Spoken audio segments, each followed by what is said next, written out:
Alrighty, so today's video, we're going to be talking about the war on drugs. I see a lot of comments about this, people asking me for my thoughts about it, actually making accusations against me based on this. They'll say things like, aren't you a cop? How do you not even know this?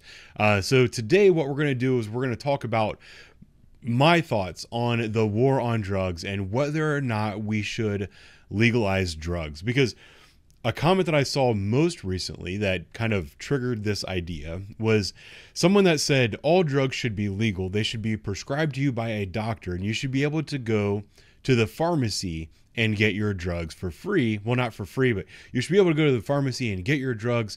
That way there wouldn't be any more problems. There are a lot of logical fallacies with that concept, and it's because people don't understand human nature. They don't see how drug addicts actually respond to these drugs. They don't know the actual evolution of a drug addict and how these things become problematic.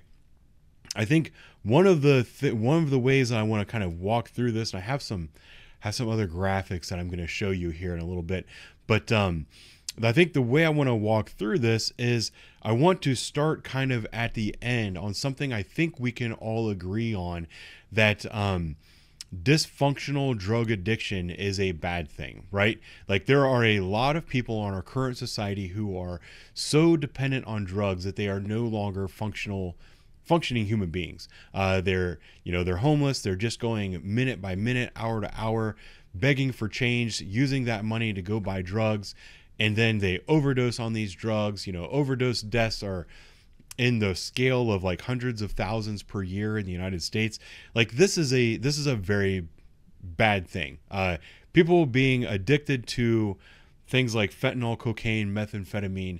This is bad. Everybody must agree that this is a bad thing in order to fix the problem. So what people say is, well, the problem isn't that the drugs are bad. The problem is how we treat the people that are on these drugs. We treat them like criminals, and by treating a drug addict like a criminal is just pushing them further into their addiction.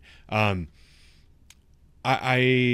not that I take issue with that thought process, because I don't necessarily think that we need to treat everybody like criminals that's addicted to drugs, but I also think that our legal system should have a way to deal with people who abuse these things outside of the way they were intended to be used. Just telling people, no, don't do that, isn't going to work either.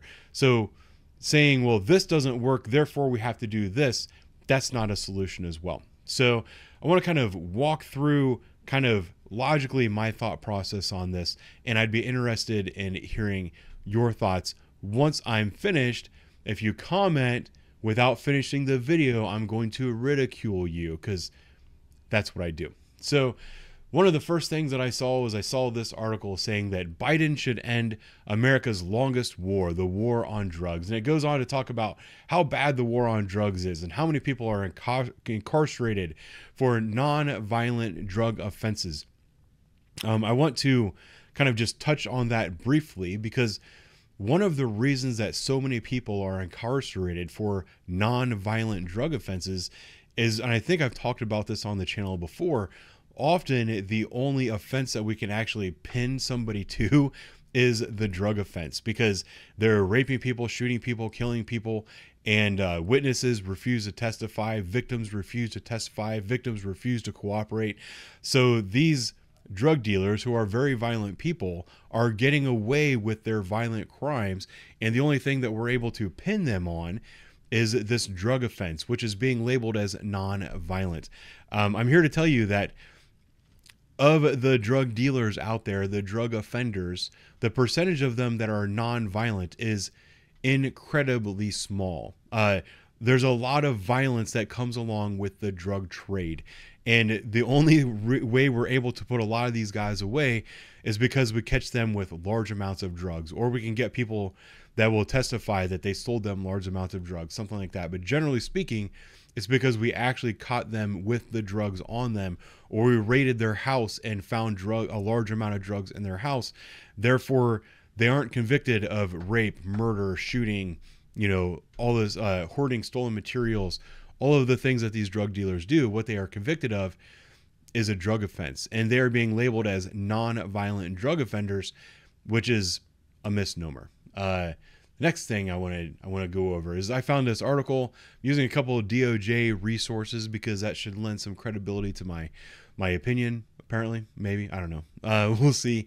But I saw an article from 1996 that was published under the Department of Justice, or Office of Justice Programs under the Department of Justice, saying that legalizing drugs would benefit the United States. And it goes on to talk about how much money is spent trying to stop the drug trade, and how much money is spent on incarcerating people, how much money is spent on police departments and stuff. And then it also goes on to talk about the escalation of force, that since police officers are armed, and military and border patrol and all that is going after the cartels, it's forced the cartels to arm themselves, and it's also forced these local drug dealers to arm themselves so that they can maintain control of their neighborhoods and their corners and their territories and stuff like that. So it's created like an environment of violence.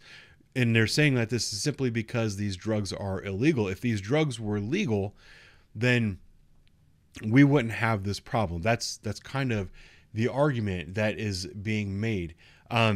And a lot of people are saying things like, you know, you should be able to go to your pharmacist and get your drugs.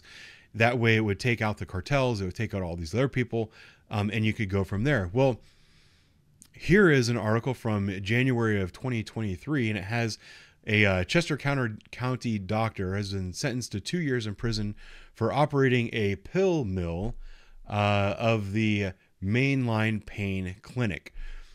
I want to remind everybody kind of what has been labeled as the cause for the opioid epidemic. It seems like people have very short memories, and these pill mills, this is only one example, but there are probably thousands of examples of, you know, these doctors that were irresponsibly, can I close this? Yeah. Irresponsibly and illegally prescribing drugs to people that they shouldn't have been prescribing drugs to. And those people got addicted to those drugs. And then when they couldn't get more drugs from their pharmacy, they started going out on the street to get more drugs.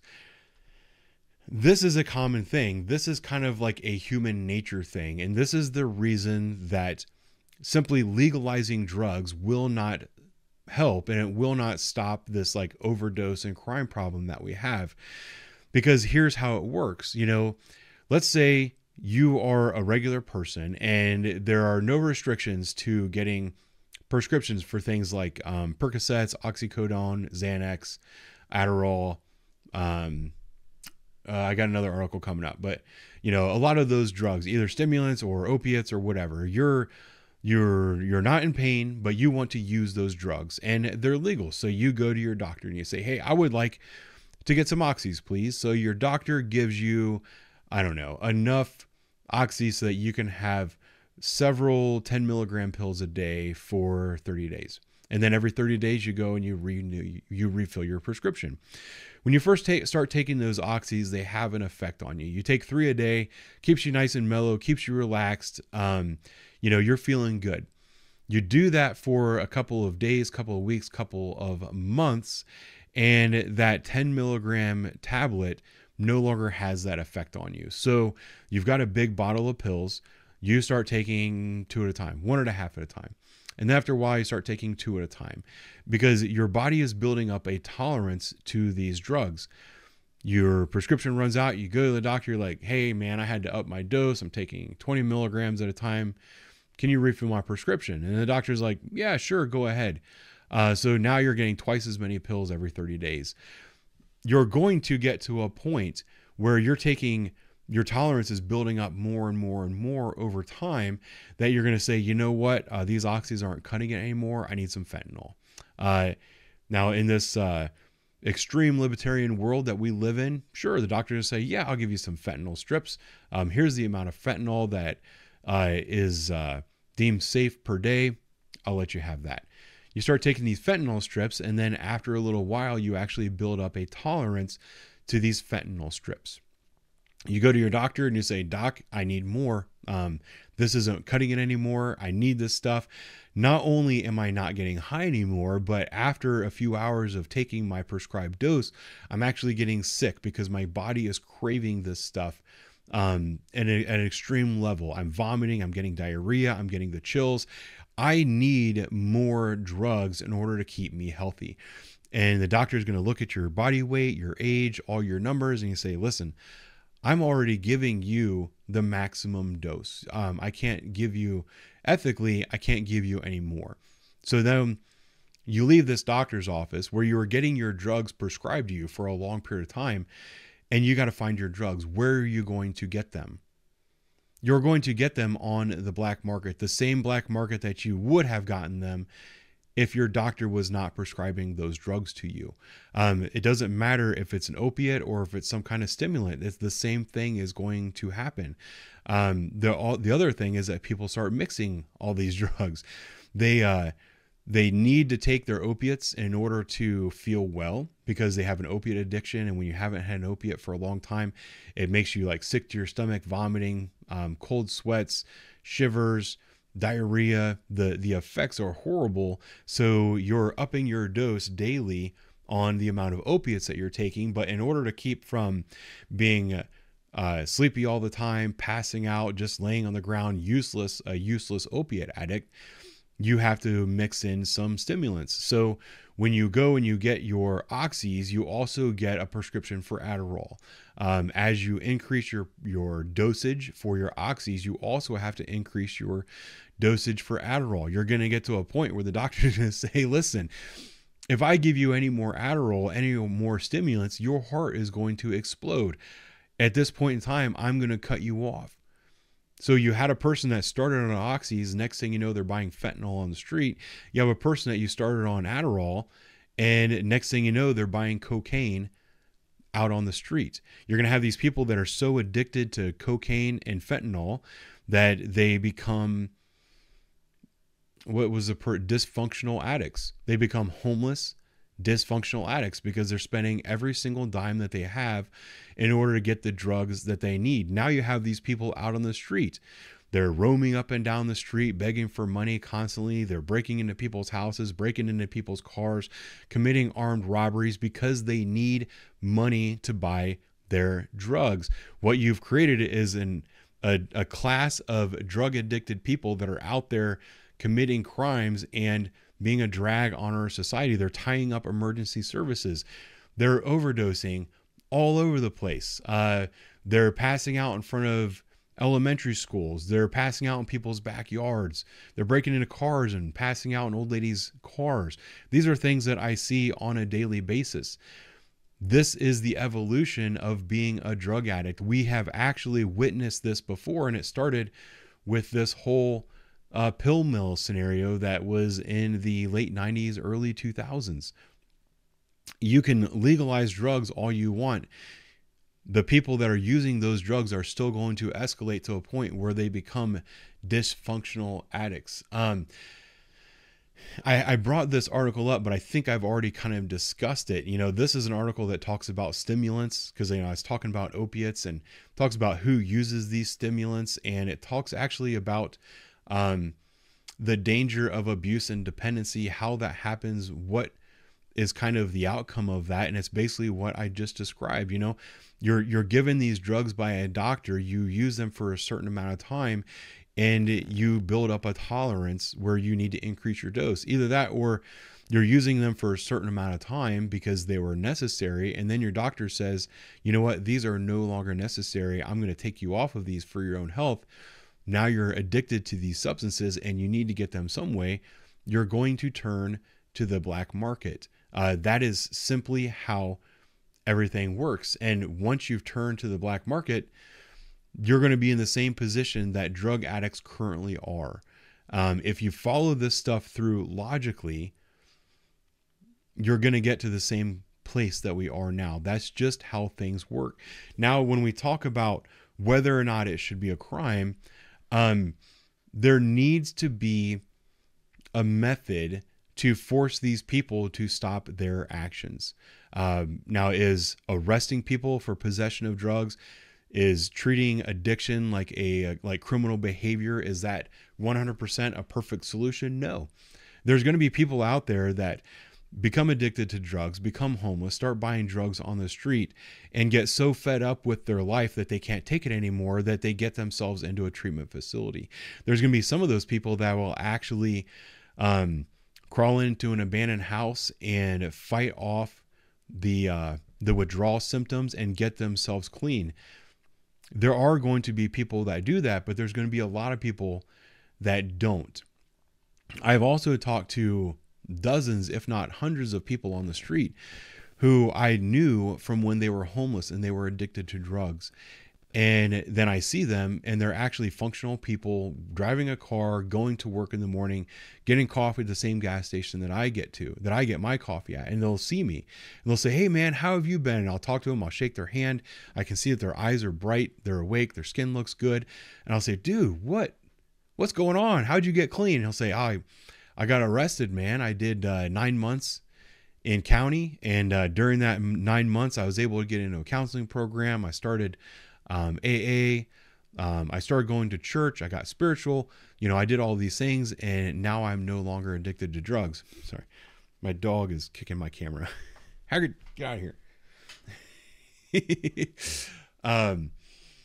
I touched on this in a video that I should have already put out by now. But if you're really serious about ending this pandemic of addiction that we have in our country, this thing that is killing literally hundreds of thousands of people per year in the United States, you have to take an all hands on deck approach. One approach is not going to do it. And I'm sorry, but this concept of legalizing drugs, it's not the way. That is not going to fix the problem. Sure, it might keep some people out of prison, but it's not going to fix the underlying problem. Simply arresting these people and putting them in prison does not fix the problem as well. But we need to have all options available to reach as many people as possible, because one approach does not work for everybody. And people who take this approach, who say we just need to legalize all drugs, you need to be able to get them from your pharmacist, what they're showing is an incredible amount of naivete, because they simply don't know what's really going on in the world out there. And it's a certain degree of being disconnected from reality.